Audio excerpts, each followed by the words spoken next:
let's talk about dead votes. Since Mark Golding bring up the issue of dead votes, let's talk about it. If the ECJ goes around and takes up census, how are dead people on the list? And people who dead from 19 how long, where do they get a valid ID at the time of the current elections or any election? Where do they get a current ID or a valid ID to go to the polls and vote?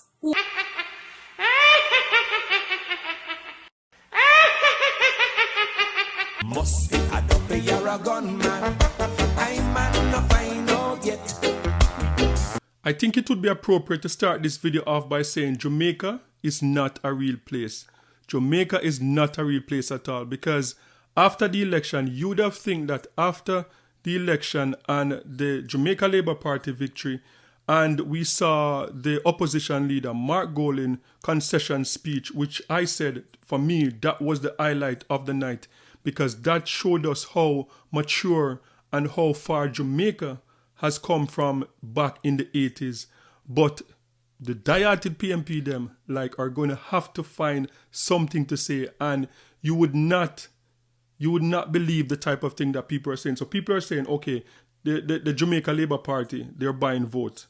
That we hear that all the time. You hear this time low voter turnout as an excuse for why the People's National Party lost. You hear another thing, that the EOJ, that they pick side, and they pick side with the Jamaica Labour Party.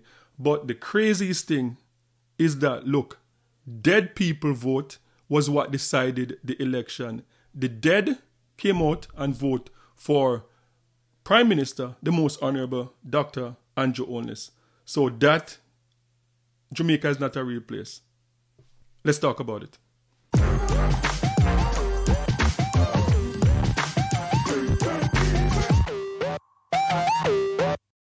Yes, so the older I got, I realized that it is a sad place to be when you are a diehard supporter of any of these parties, whether it's the PMP or the JLP. That is a very sad place to be, because over the years, I've seen people say, I'm a ban Labourite, I'm a ban PMP, down to the dog in a yard of PMP and dog in a yard of Labourite.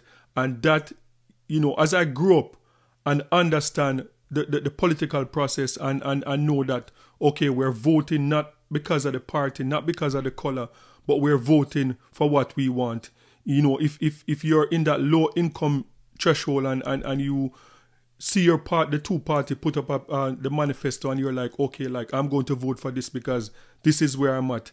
That is where I believe that more Jamaicans should look to.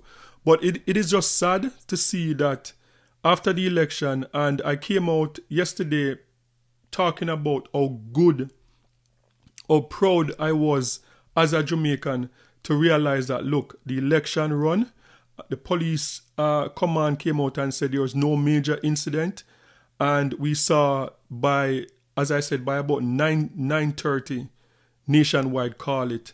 And I stated, I remember back in the 80s, I remember back in the 90s, what happened this week would not have been possible in the 80s, would not have been possible in the 90s. In the 1980 election, as I said, as a child, under the bed and bullets just flying, and you get up in the morning and the window just look like strainer. We had those aluminum window back in the days in Seaview.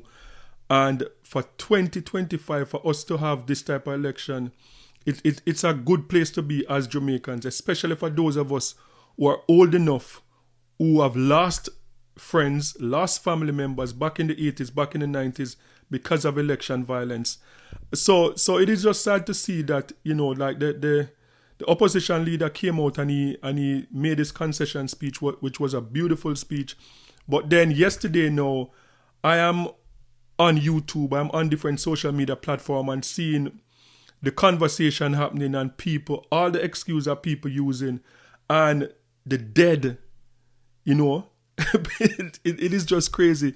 People are on the internet say the reason why the Jamaica Labour Party won, it was because dead people vote for the Jamaica Labour Party.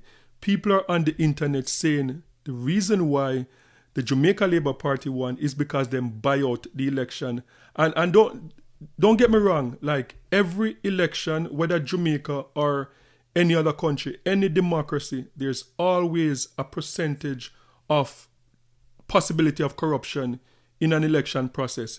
There's always going to be a possibility that at least 5 to 8% of corruption would take place in an election. But you can't sit down and tell me that, okay, you think that the reason why Jamaicans, like almost 3 million Jamaicans, they said that the voter list had like about a little bit over 2 million, and you're going to put it down to the buying of vote. And the Jamaica Labour Party was the only party that bought vote. Like nobody from the PMP never go out and issue some money and say go and go vote. You know, that is just a sad place to be for those die-hearted people who just can't concede and say, look, them win, make we do better and come next time. That is a sad place to be. Okay, so let's break it down. Let's start with the crazy one first, dead people voting. So people, Jamaica is not the only place that I've heard people come up with this type of excuse. I see it happen also in the American election. And the thing is that, is it possible that a dead person can show up on the voters list? Yes, it is, because how many people died in Jamaica so far this year? And if those people were registered voters and they died this year, of course, they could end up on a list. They could end up on a voters list, but that doesn't mean that, okay, dead people are out there voting. And is it possible that corruption can take place, that someone can vote more than one time and someone could probably get the letter in the mail of a deceased person and probably go and vote? Maybe it is possible. I think it is possible. But why is it that the Labour right them are the only one who did that? Why isn't it possible? Like if a JLP supporter can do that, isn't it possible that a People's National Party supporter can do that too? Because if you're home and you lost a loved one this year and the thing come in the mail or whatever and the person is dead, I don't know, but it is just crazy that people cannot just come out and say, you know what, them win the election, you know, make we try next time, and that's it. But to come and say like, okay, this election was won because of dead vote makes no sense. So get that out of the way. Number two, the Jamaica Labour Party buying up votes. Again, that is possible. It's also possible that the People's National Party, someone from the People's National Party can issue money to communities to get people out to vote. That is possible.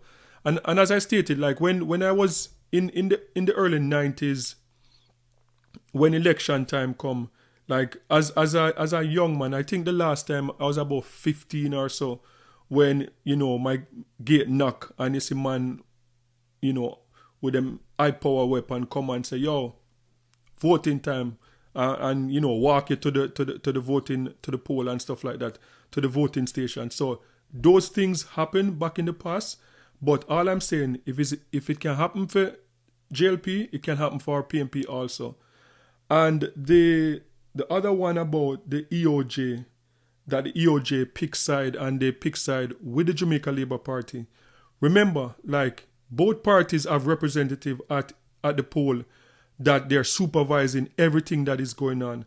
And you're going to tell me that the EOJ is going to do some unscrupulous thing to kind of tilt the election in the favor of the Jamaican Labour Party, while the People's National Party representative is right there at the poll. Like, it just don't make any sense. So I think people should just like grow up and realize that it is an election. Some people win and some people lose. And remember, the People's National Party went through its victorious time with P.J. Patterson. I remember P.J. Patterson, when P.J. Patterson was the head of the People's National Party, P.J. Patterson could not lose. Edward Seaga lost the election three times to P.J. Patterson. So it is just not the People's National Party time right now. They need to go straighten out whatever they need to straighten out and come back. But the nonsense about the EOJ, dead people vote, buying a vote, low voter turnout, that is just a poor excuse. So I think people should just relax and just be happy that we ran an election, we got the result, and there was no major incident. So guys, sound off in the comment section and let me know your thoughts on this one. Do you think that there people were out there voting with like someone that was deceased voters card? Do you think that was happening in the election, that dead people were the ones that decide the 2025 election for the Jamaica Labour Party? Sound off in the comment section and let me know your thoughts. And don't forget to like, share, and subscribe for more amazing content. And remember, peace. I'm out.